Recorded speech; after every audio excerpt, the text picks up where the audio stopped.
you have any cruel intentions for this podcast, Ian? No, I don't think I'll be cruel at all. That's a change. Welcome to the Completely Unnecessary Podcast for Tuesday, March 30th, 2021. That's Ian Ferguson enjoying March Madness. I'm Pat Contry. On the show today, we'll be talking about some fun doodads and doohickeys. Is that the expression? Doohicks, yes, doohickeys. Another video game on Pawn Stars. It's the quarterly where we talk about that. Talking about cheaters being branded in a game. The 3DS 10th anniversary just passed. And we'll talk about a Patreon poll topic and other stuff that you may find enjoyable, you may find boring. We're really trying to pull these podcasts together for you in a time of slow news. There's stuff going on, but people want to hear about stuff in our lives, Ian. It's not about the topics. It's about me and you. So what did you do this weekend besides enjoy March Madness? I actually did stuff this weekend. I did enjoy March Madness. I watched some more games. Unfortunately, Syracuse lost. Oh, did they? Yeah, Syracuse lost, and then the Beavers lost. I was kind of rooting for the Beavs. They Oregon State. They were, I think, a 12 seed and should not have made it nearly as far as they did. They should not have made it to the Elite Eight, which is where I think we were. Yeah, Elite Eight. I always have a soft spot in my heart for Syracuse because that's where from my fraternity they took us on our pledge trip. It was basically forced you to drink for like 4 days. Yeah. And the highlights were I did commit a crime there, like the only crime I ever committed. Nice. Wasn't caught, almost arrested. That's all conversation. But they took us to, sorry to cut you off, Ian, because I'll never bring up Syracuse again. There was a place in Syracuse, maybe you know what it is, where it's like they give you a gigantic frittata, and if you can eat it, it's free. It was like a diner type of place. I'm talking, it's like 4 pounds of food. My only connection to Syracuse is actually it's where my aunt went to college. And I have many aunts too. It's just that was the team that got me into college basketball. The Orange Men, right? Yeah. Is that what it is? The Orange, yeah. Orange people. I think it's just the Syracuse Orange at this point. Are the women in the tournament as well, Syracuse? In the women tournament? I don't know if they were this year, honestly. Okay. They've been covering the women's tournament more this year than usual to get more parity, at least on the ESPN. I watched it a little 2 years ago, and honestly, I enjoyed it more than I thought. I try not to be one of those people who talk shit about women's basketball because everyone talks shit about women's basketball. I don't mind it. It's a different game, obviously. But after not enjoying the men's game that much, I think I'm willing to give the women's a try to see if it's more cohesive because there's been some sloppiness in these men's games. At least the one I saw with my Ducks, my Oregon Ducks. There was sloppy play. Yeah, I mean, they're trying. They're just not world-class talents. And this is the problem. Not to get into the offshoot. This is the problem that they face in men's basketball going forward. Is they don't have that requirement to go to college anymore or go to the NBA. A lot of these guys, the best talent are not going to be in college going forward. They're just going to skip and go to the NBA at 18 or go play in Europe for a year. Like the men's game is going to suffer for college going forward. Sure, but it just is. I mean, they were even saying it's like, yeah, there's not a lot of like world-class talent on these teams. There's not like it used to be like there'd be like 8-10 guys in the tournament that these guys are definitely going to the NBA, are going to be stars. Not so much anymore. It's not like how it used to be back in our day. So they're going to have to figure that out or pay them to get them to stay in school. Yeah. There was one person that complained about us suggesting that. It's like, oh well, they're getting that education. You see, the parity is not the same. Fuck off. The parity is not the same. Of like, oh, you're getting your tuition versus we're making billions of dollars off of you. Like, there's just not close to being I parity. hate this bullshit that everything has to be the same as it's always been. If things were hard for me, it's got to be hard for them. No, fuck off. The NCAA is making so much money off of these kids' backs. They can trickle down some to the kids. I'm not even talking about they're not going to be millionaires. Give them like I don't know, $20,000 or something per year. Or something. Give them some profit share and some. If you're using the kids' name, they should be paid. Like that's always bothers me. You're using the kids' names and selling jerseys or putting them in video games, and they're still not making money. Selling off of that. Fucking advertisements. That's where it comes down to. They put them on advertisements. They put them on the advertisements. But you watch March Madness, and the amount of ads that are sold during it, and the athletes don't get paid. It's ridiculous. Eat my fucking ass if you think you are ever going to make a convincing argument to me about why they should not get paid. Oh my God. Yeah, it's not. Or they get an education, because like college fucking education means anything these days. Well, it should in theory, but Yes, it should, but it doesn't. I mean, yes, it should, but it doesn't. How many people out there with college fucking degrees still can't get jobs? Depends upon your industry, but no. But I will say, wow, he's getting into Michael Bay Ninja Turtles mode. All right, okay. What? Oh, I didn't mean to set you off like that. You haven't been like that set off in a while. I was gonna say, I'll say I lost my stomach for watching the event though, when like the announcers get super critical of their kids. They're like 19-year-old kids, 20 years old, and obviously they're trying their hardest. They don't have the skills of professionals. They don't. They can't make shots. They have, you know, they don't have they have sloppy dribbles. They make dumb passes. They're kids though, and some of these commentators are so critical of them. And it's like, they're kids. They're not getting paid. They're like student athletes, and they're not going to play probably basketball again after this tournament. Some of them, like, this is it for them. This is their last hurrah. You don't need to sound like a fucking disappointed dad. It's like, oh, you got to watch the foot on the line there. It's like, okay, 65-year-old analyst. This is a kid that's probably nervous. He's playing in front of millions of people watching TV. He come on, man. And that's where I think I lost my stomach. Maybe that's why subconsciously I can't get into it. And then they showed the kids crying on the sidelines after they lost. Like, I mean, close-ups of the kids fucking bawling. And I'm like, I don't need to see this shit. I mean, come on, I don't need to see this. I know it's emotional. I felt dirty. I just kind of felt dirty. It's exploitative in all aspects. That's how it felt to me. Maybe that's why I don't like it. It's exploitative on a lot of levels. I mean, and I always say this. People always, try to bring this up. I hate everything that surrounds it. I just like watching the game. You know, like the pageantry. That's what I started about. I like the pageantry of the game. I just like watching the game of college basketball. Okay. I like watching kids with that approximate skill level play basketball. It's like if we did a pickup game, almost. It's like, no, toss Pat. The ball around. You would get wiped by a Div 1 kid. I'm being facetious. I know. No, watching me play basketball, no. We used to do a lot of pickup games. My teenage years. I was good rebounder. I could box out, but I'm too small and I got smallish hands for a guy. I think I made a joke so to it's hard Norm for me to once dribble. about maybe doing like a pickup game at a convention. Oh, I totally would. Except half of us would probably get injured. Yeah, no, I would. My shoulder would be thrown out, or my neck would be thrown out immediately. I've sprained both my ankles to the point where they're impossible to sprain again because they healed incorrectly. So the flexibility's gone. So I can't roll my ankles anymore. It's like impossible to roll them. And then the major sports injury I had it wasn't pickup, but it was intramural. I tore my ACL, intramural basketball, my freshman year in college, going for a rebound, and a guy knocked into me. It was basically the Klay Thompson injury. He knocked into me. I landed on the one leg only, all the way awkwardly, and there went my ACL popped. So that's why when I see that Klay Thompson injury, it's I get it, because that's what I went through, was that, and that's a horrible recovery. Probably easier 20 years later. The sports medicine stuff has worked out a little bit more, but it wasn't fun. I don't talk about my injury much, but that was not fun. That recovery. That was a full year of recovery for me. Now you can get back in like 7 months, 6 months.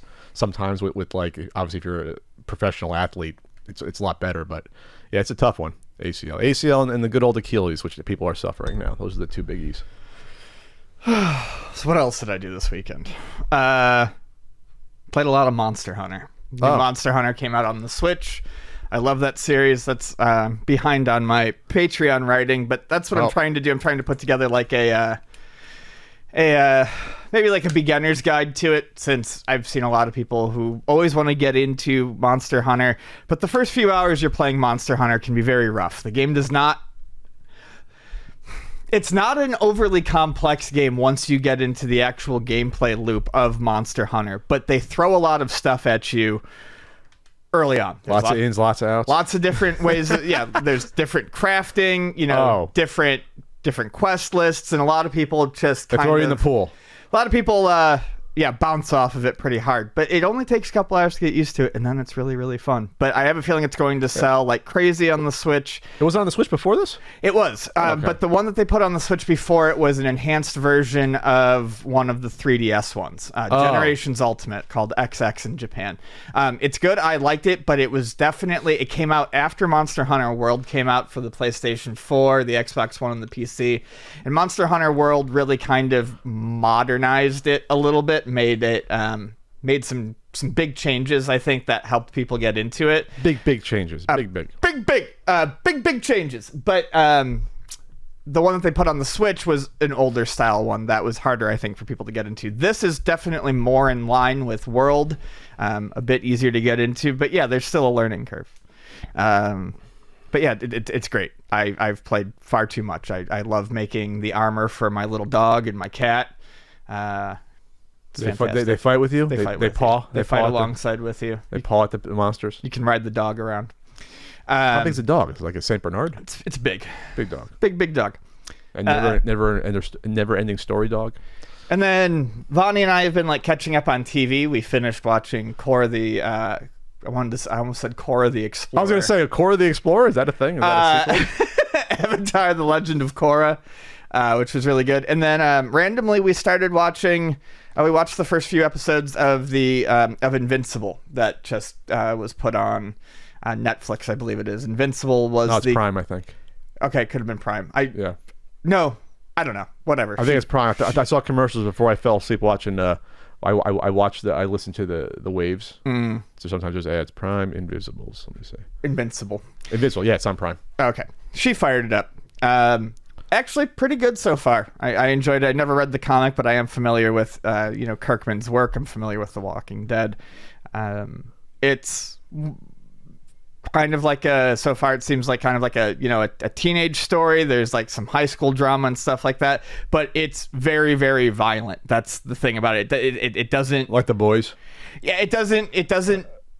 It's not quite The Boys, but it doesn't shy away from the realities of superhero fighting. Okay. So it's got that Watchmen reality where if you really fought people, they would die. Basically. Yes, there's guts and there's blood, and it's interesting. I think what I find interesting about it is not so much the story, because even though this is older, this was written, I think, 2002, 2003, the original comic. It's interesting because the style they do it in is very bright. It's a very bright cartoon. It looks like... To me, it looks like those cartoon, the 90s superhero cartoons. It reminds me of the X-Men cartoons and Batman the Animated Series and Spider-Man, and it's kind of got a little bit of that style. So you're like, oh yeah, this is meant to look like something I watched in the 90s, violent. And then there's blood everywhere. I think that's funny. Brent did a song when the Spider-Man game came out, 2.5 years ago at this point?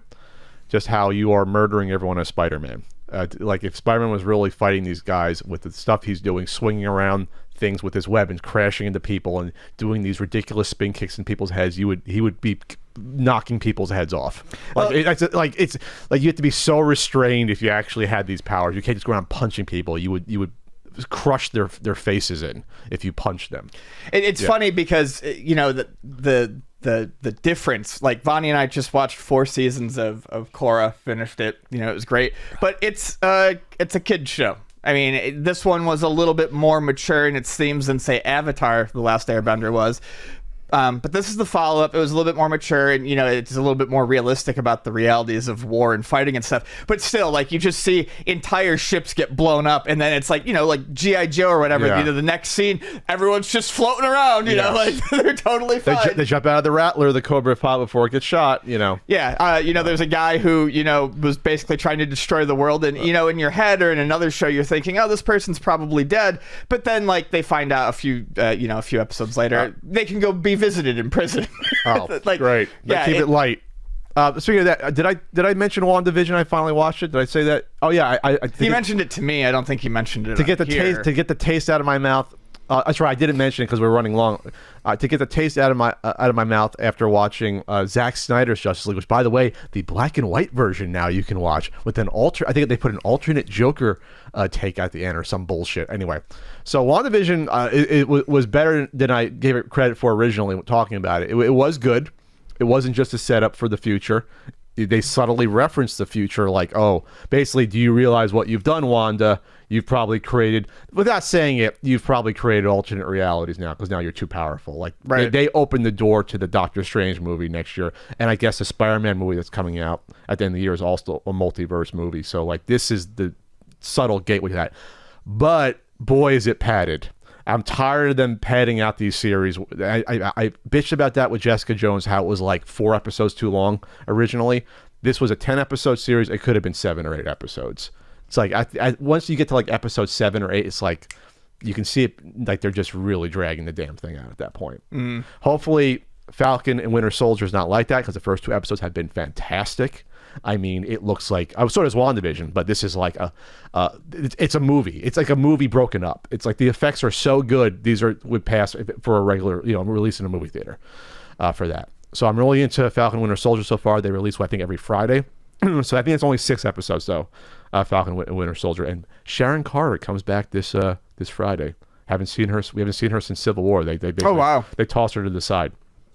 Remember, she's making out with Cap. Now she's gone. They kind of forgot about her because now it's weird going back to Peggy at the end of Endgame. Spoilers. So she's back. She was always a good character. Yeah, I liked her in the 2 movies she was in. She was great in Winter Soldier, and then in Civil War she shows up for that quick scene. So they got her back in the mix. And that's our Disney Plus recap of the week, which our pal Andre usually does. He gets paid to do it. We don't. Our streaming service update. Yes, our streaming service update. Speaking of updates, Ian, the Little Nemo Kickstarter, congratulations to them. They hit their 70,000 goal last night. I know they were very, very close last night when I checked yesterday. They're at almost 73,000 with 41 hours to go, so that'll close by, what is that, Pat Math, like Thursday. So if you want to get in on the action, there you go. But they're going to make the game. In theory, yeah, there you go. And they got, this is a recent, Mega Ran's doing the soundtrack. Oh, so I spoke to the director of the team, and he's like, "Oh, Mega Ran's actually a huge Nemo fan, so he wanted to come on." I was like, "Wow, that's what? All these Nemo fans that we didn't know existed are like coming together." I was like, "What? That's great! All you guys out there coming together, like this is our time. It's our time to give Nemo his due." So that's fantastic. So check out the Kickstarter if you want to get in on it, or otherwise, when it comes out, I'm sure you'll be able to buy it. When is it supposed to come out? They're looking at. You're looking at a year and a half. You're looking at October of next year. It looks like. Yep, October 2022. So there you go. You got about a good 18 months to go on that. Woo! Real quick, there's a Howard Scott Warshaw article that came out on Wired by Jeremy Bonner. It's an interview about him about pleading. Jerry Bonner, not Jeremy. Howard Scott Warshaw pleads not guilty to killing video games. He talks about the infamous E.T. game, his new book, and why Steven Spielberg still hasn't called him back. I haven't gone through all the article, but I did not realize that Howard has a book out, a memoir that came out in December. I had no clue. Called Once Upon Atari, How I Made History by Killing an Industry. And it's only $10 on Kindle or $15 on paperback. And Howard is one of the nicest guys on the planet. I've weirdly got to know him over the years, like seeing him once every 2 years at conventions. And I first met him at the AVGN shoot in the desert back in, my God, that was 2011. That was 10 years ago. Jeez, that's when I first met the man. He's moved on into he's like a family therapist, and he helps people like that. He's obviously out of the video game industry, but he still comes back to Portland every year or two. He'd come back and show up, and like I said, nicest guy in the world. And so, it's probably very interesting. There. Once Upon Atari, How I Made History by Killing an Industry. Spielberg, give him a call back. Come on. It wasn't his fault. You want to do too much, Steven. He famously said once Steven gave his vision of the game, and then Howard responded, I think, sort of bluntly it was the opposite. He gave the vision of the game to Steven Spielberg, and Spielberg responded, "Can't we just do like a Pac-Man thing?" Yeah. But Howard had this more grandiose vision of it. Then he's got to find out, you got to do the game in 6 weeks. And it's like, what? Okay. We got to get it out for the holidays and disappoint millions of children. We got to do that. There's an update as well on the Sony store closures we talked about last week. Yes. Update. God, that's twice. So basically the closures are happening. this link does not give me the exact dates that I was really hoping that it was going to give me. Oh, okay. However, some important things to, I was hoping this was the bullet pointed list. There are so they are closing in July, I believe is the PS3 and PSP, a little bit later for Vita. From what they are saying, at least for right now, sales will stop, but games will still be able to be, games that you have purchased will still be able to be downloaded after the fact. So the servers will still be running to download them. Yes. You can't get new games. So as of right now, this is not like, when the Wii Shop went offline and that was it. Done. This, at least, you still have the the buffer. So if that's good. If you own the games, you can still download them. Yeah. It's going to be interesting because it's something we talked about last week, and I missed it because I was literally just focusing on games. But the PS3 and the 360 are really the first systems that are just super, super server dependent. In terms of, updates for games and things like that. A game like Fallout New Vegas was released, super broken and does not play properly until you download that first patch. So they've got to kind of figure out a way to keep that stuff up. Otherwise, you're going to have entire systems that are just useless. So here's the dates. July 2nd for closing the store on PS3.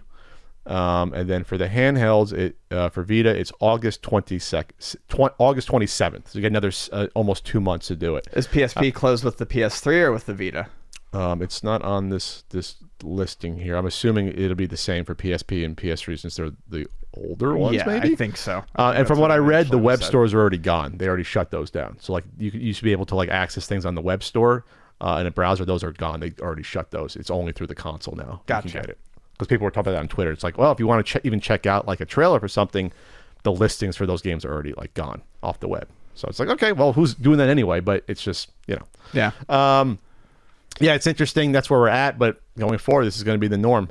Not our norm, but the norm.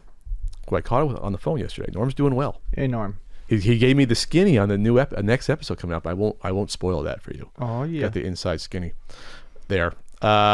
Speaking of patches, which was a nickname that only one kid in grade school gave me for some reason. He called me Patch and tried to make it stick. I don't know why he called me Patch, because I guess Patch.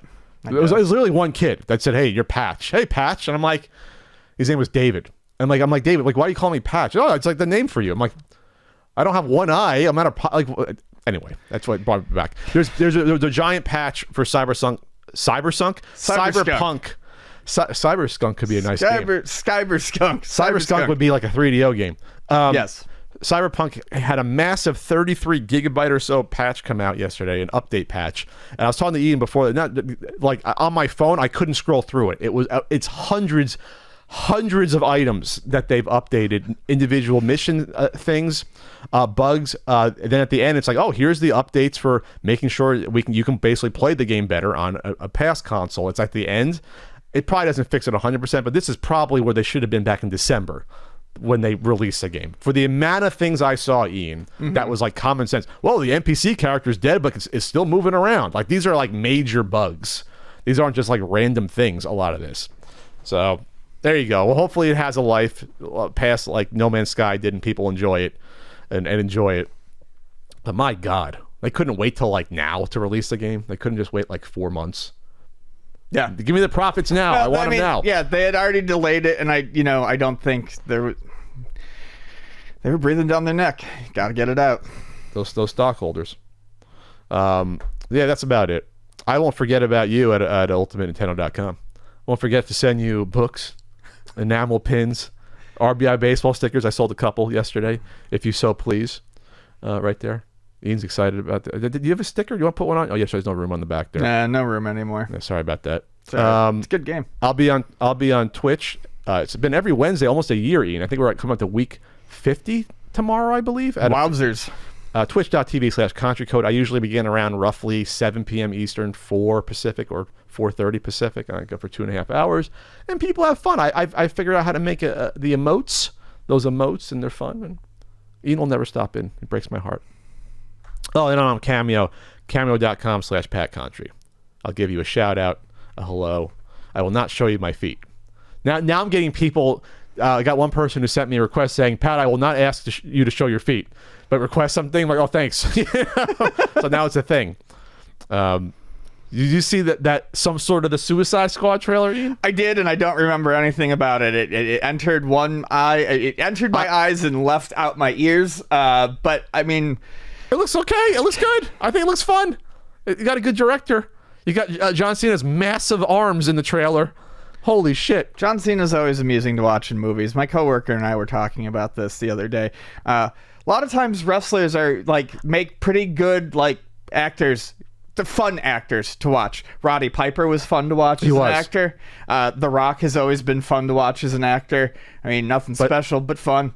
And John Cena it seems like he's got a decent knack for comedic timing. The Blockers was a good movie.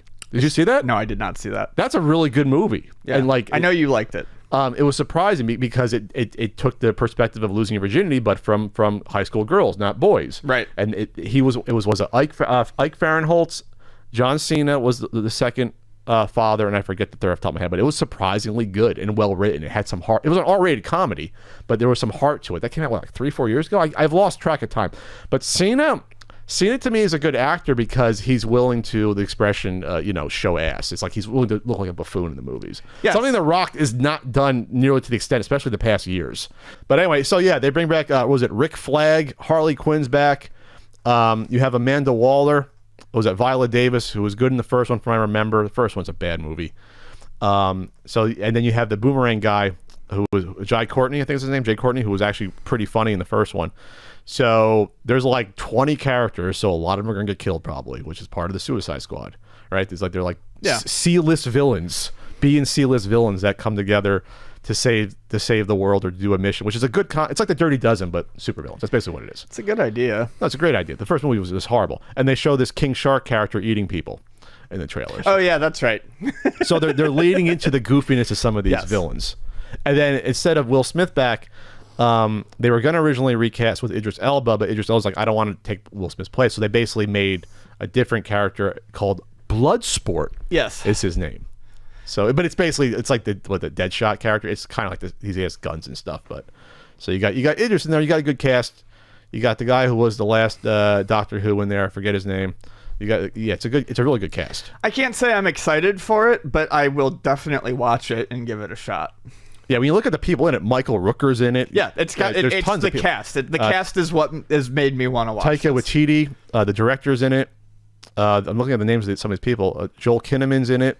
Yeah, there's a lot. There's some heavy hitters in here. Pete Davidson from Saturday Night Live's in it somehow. He maybe probably a minor role. I can't remember what character he's playing. I can picture him getting offed. I don't picture him surviving the whole movie.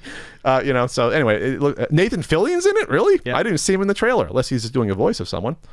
Yeah. So there you go. Fun times. Oh, you know what I wanted to say, and I didn't, about Invincible, speaking of voices? You know who I just recently realized does voice acting and is really good at it? Let me just see if I can find it. The guy who played JJ in the Spider-Man movies, and J.K. Simmons. Yes, and he was one of the Nazis in Oz. That's what I know him from. J.K. Simmons does a lot of voice acting. Apparently, I didn't even know he was the voice of a main character in Legend of Korra. And I really liked that character, and I didn't even know until the series ended that he did the voice, and I found out because he does a voice in Invincible. He's like one of my favorite voice actors. Holy shit! You didn't realize it. I didn't realize it was him. It was not that voice like this, so it's It was someone had like posted a picture of like Tenzin, JJ, the character from Invincible, and someone else, and I was like, holy fuck! I had no idea these were all the same people. And most importantly, Ian, he was Commissioner Gordon in Zack Snyder's Justice League. Most importantly. I heard that. I had no idea. And I remember at the time, which is only one scene in the movie, by the way, but he got in shape for the movie. I remember the time he got ripped to be in the movie. Like he's in his 60s. He got ripped for that. And at the time, why is Commissioner Gordon getting ripped for this movie? He doesn't need to. He is a muscle-bound grandpa. Yeah. I walked past him one time. Other people have had run-ins with Hollywood celebrities. I never have. I haven't had one. But the one time I did, where I almost said hi to him, I didn't want to bother him. There was a Jim Gaffigan show over here was like 9 years ago. And you get out of your seats. It's on the bay over here, and you get out and you walk out. I'm walking out of our seats. It was an outside venue. He's just sitting on the end, like sitting like this, like just waiting for everyone to leave. He probably knows Jim Gaffigan. Mm-hmm. And so I'm looking down, like, who's this bald guy? I'm like, holy shit, that's J.K. Simmons. He's literally like closer from me and you. Like he's like, I'm walking past the aisle. I was like, what am I gonna say to him? Hey, you're awesome, and then go. So I didn't say anything, but he was just smiling, and no one was noticing him though. He kind of looks very specific. No one was stopping. It's like, holy shit. Like, I was just surprised. Weird. Do you want me to spoil Far From Home for you? No. Maybe I'll. Sure, I don't care. Okay, well, J.K. Simmons comes back as J. Jonah. Oh, nice. That's awesome. But I won't tell you the spin about how he comes back. Okay. I'll leave that for you. But it's a clever spin. So they brought the same character back in a different way. I'll let you. Go see Far From Home, Ian. It's a good movie. God, I can't wait for that third one. If Tobey Maguire's really in it. I'm like that's the only nostalgia trip I want to get on. End that character properly. Sure. End that set of movies properly. The Andrew Garfield stuff, yeah, sure, whatever. But end those movies properly. That third movie was probably the biggest letdown in my cinema life was Spider-Man 3. I walked out numb. I wasn't even mad. I was like, what? They screwed that up. Especially because the second one was so. Oh my god, so it's good. excellent. There was just, on Twitter the other day was one of those rare situations where the sequel is like better than the original. It's fantastic. Spider-Man 2 is one of the top 5 superhero movies. I didn't make my list. People were asking, what was your Mount Rushmore of superhero movies? Like, Spider-Man 2 would be on it. I put the original Superman on it because of how important it was. People don't go back to it, but it's fucking awesome. I don't know what I'd have. Spider-Man 2 and Winter Soldier. Winter Soldier. On there. Maybe X-Men 2. X-Men 2 is pretty good. It was really good at the time. Good. Anyway, do you want to do a do-it-yourself GBA arcade kit, Ian? Oh, yeah, we saw this. It's something. Don't want to talk about it? Okay, you don't have to. I was looking at. I mean, it's neat. It's neat, but I don't think it would actually be very comfortable to play. So what is it? It's like, it's like little pieces like wood you put together. It looks like little particle or cardboard that you pop out, kind of like a Labo. I love stuff like this. It's fun to build, it's fun to make, and I think it looks cool. I think it's more of like a way to store your Game Boy Advance SP because I can't see it as being particularly fun to play that way. So this person's selling it, Retro Joy Gaming on Twitter. Is he selling them? Oh, it said only after about 6 years I first came up with the idea. The first kit went out yesterday, so yeah, it's ready to go. It's in a package. It looks like it's shipped flat. You get stickers to put on it. What a great idea! I mean, you're the Game Boy guy in there. It looks because it's set up for it because the screen swings out, so it's set up like an arcade. I think it looks really it's adorable. Cool. He's playing your favorite arcade game in the picture, Double Dragon. He's playing in the picture. No, he's playing. It looks like the NES Double Dragon in the picture. And then on the marquee it says Nintendo, and then it's on the side. There's like 80ish. Like the stripes, 3 stripes. It looks adorable. It does look. What a great nice. idea! I'm now interested in seeing what this costs if he sells this, what the cost would be. But this is sort of brand new. There. What's also brand new, yet to be released, is the Intellivision Amico. It's set to come out. 28% chance. I believe I gave it 28% or 32. 28% chance on October 10th, 2021. So they had an impromptu public showing at the National Video Game Museum in Frisco, Texas. No masks, just a bunch of sloppy assholes all not wearing masks. Some people had masks, but Tommy Tallarico was not wearing a mask. A couple of other people were not wearing masks. Stuttering Craig showed up without a mask, and I'm not trying to mask shame people, but you got to be a little bit smart. Just a little bit, and it's just common courtesy. I don't want to hear, I had the vaccine, I'm fine. I mean, it's cool. Common You can courtesy. still spread it. You just don't get it. You can still carry it. It's just common courtesy. Just don't be just don't do it. I know in Texas, not to get off the topic, Texas is now optional. The governor says it's optional to wear a mask there, but just come on. We're like 4 months away from almost everyone getting vaccinated at this rate. 4 months. It's like, we've done it for this long. Just mask up for like 3, 4, 5 more months, and we should be in the clear once we get everyone with the vaccine. But whatever, that's not the point. I would just like to say that if you're tired of our spicy takes on wearing masks, because they're very spicy, very controversial, fuck off. Yeah, it was weird. Someone said that, like, stop talking about politics in your videos. It's like, we haven't talked about politics since the insurrection. Stop watching me. But stop paying attention to me. Mask is not a political issue. It's a science issue, and it's a public public health safety issue. It has nothing to do. So if you believe that has something to do with politics, that says more about your worldview than ours. Yeah. If you think we've talked about climate change or anything else has anything to do with politics, it really doesn't. It doesn't. So sorry, getting off the topic there. But anyway, so they set up an Amico. I think they had 3 or 4 controllers. There's some YouTubers, including ones that have attacked us personally, that put out videos. So I will not say their names or reference their videos for you to check out because they're asshole people.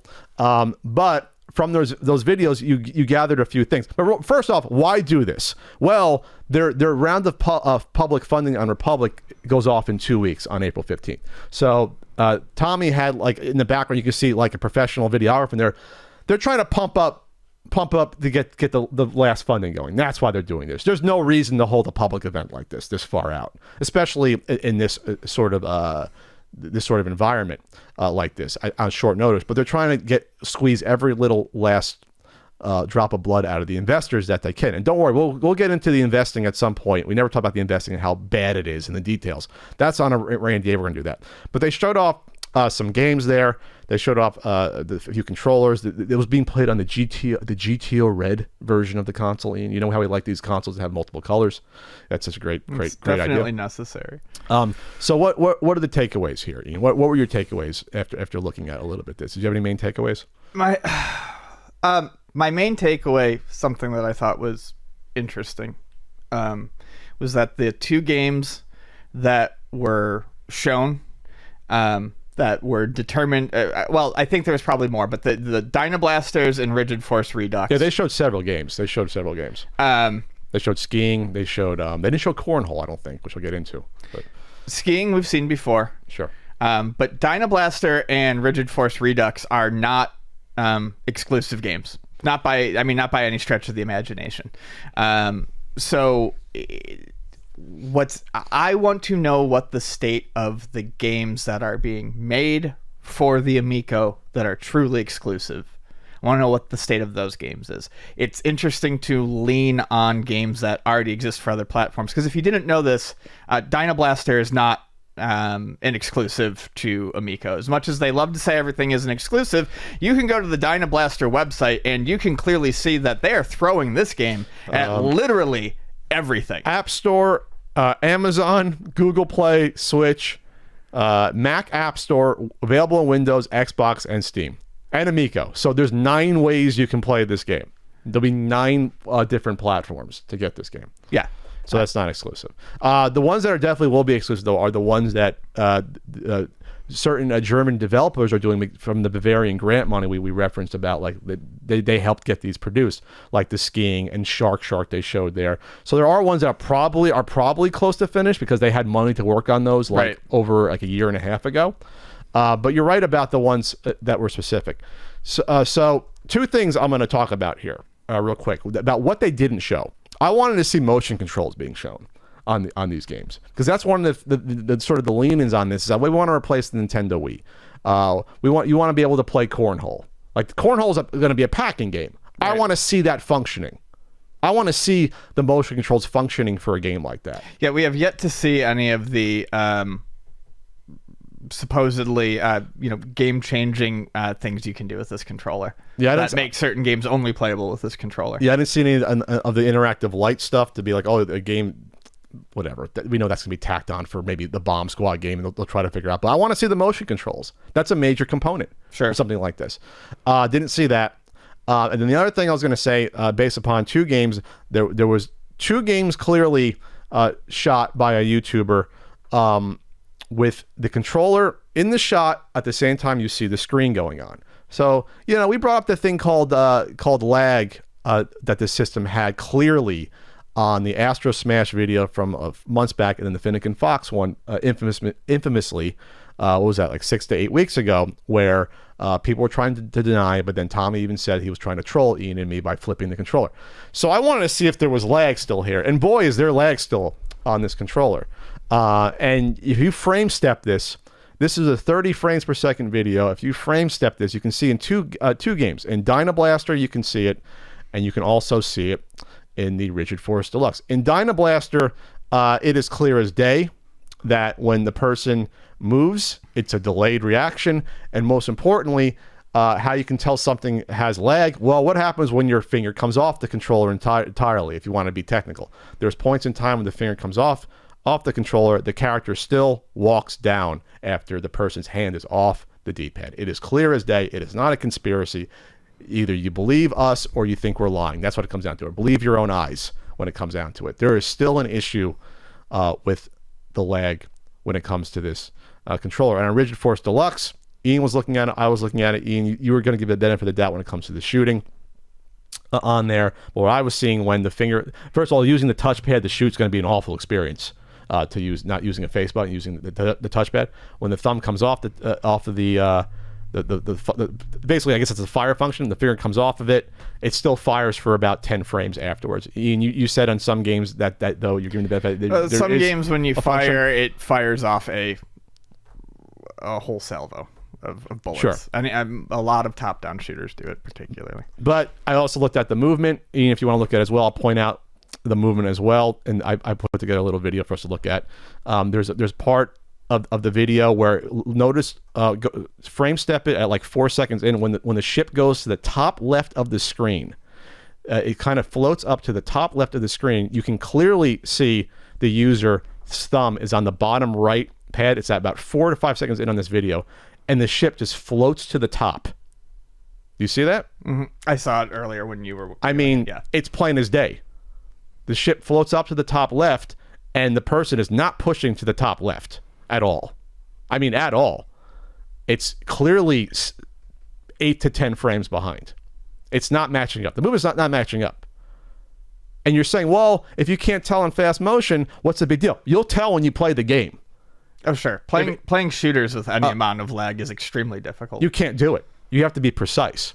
So this goes back to the fact of they got to clean this up. I don't know if they can. If they haven't cleaned it up by this point in time, and we are just over 3 months away from this being put into production to reach October, I don't know how you can show this, even for investors, if it's in this state. Obviously, shooting around it, I'm sure Tommy's not pleased with videos like this being put on YouTube. I'm sure if he had his druthers, he would say, I don't want to show this because this shows this in an unfinished state. And it is in an unfinished state. So that's all I'm going to say.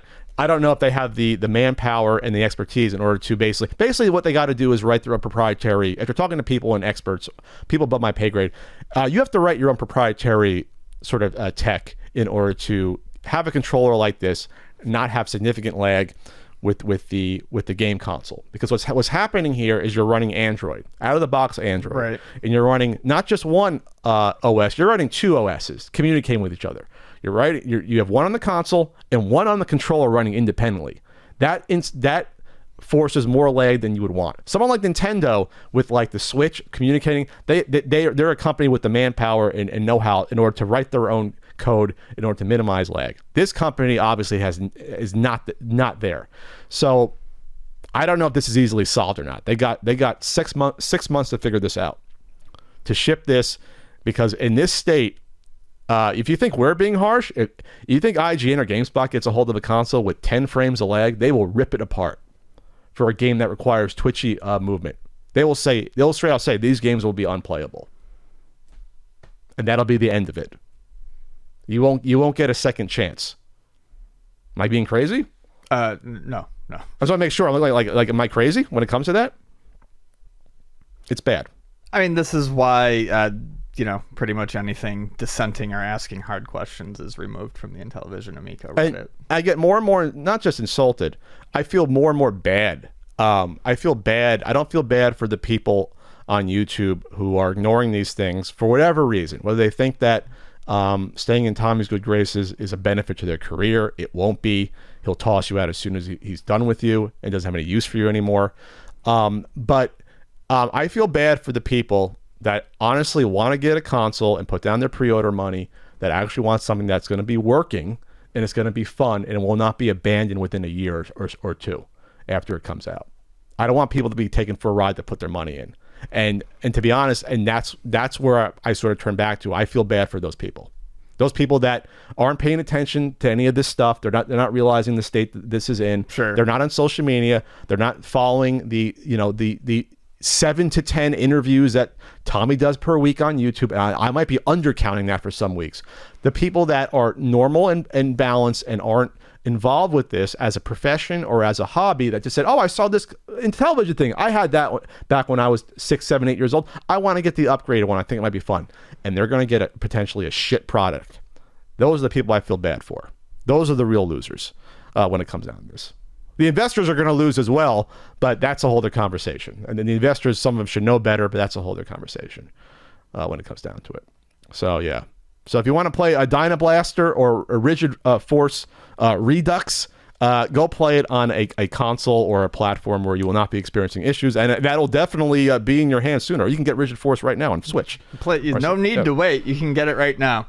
If you really want to play Dynablaster, I mean, there's a billion Bomberman games out there. Dynablaster is literally just a Bomberman clone. I've also nothing special. By the way, the third thing I forgot, the other thing I've yet to see is I've yet to see the co-op on all of these games. So they showed skiing being demoed. What is the co-op on the skiing game that you can't experience elsewhere in a game like that? I haven't seen it yet. Sure. Can I take control of a abominable snowman and come after you like in that old Microsoft the free game you talked about, the free skiing game? Ski Free. By the way, there's a lot of free skiing games out there or cheap games that look great, by the way, that you can go get. For Rigid Force, unless it's 2 players simultaneous on the screen, which we haven't seen, what's the co-op going to be on that? What are the because these aren't exclusive games anymore. What are the exclusive features that we're going to get that's going to make this a mind-blowing $250 to $300 experience that you can't get somewhere else? Love to spend $250 on a console so I can play the Hydrox version of Bomberman. The Hydrox Bomberman? Well, that's funny because Dynablaster was the European name back in the day because I guess they couldn't use Bomberman because of they toned down the violence on it. But like, it's not. I think it's not a Konami project. So what's the point? Right. It's the Hydrox Bomberman. That's good, Ian. But Hydroxes to me were always better than Oreos. They were the OG. You disagree? Point is made. You can come after us for that, not anything else, not us inserting our politics.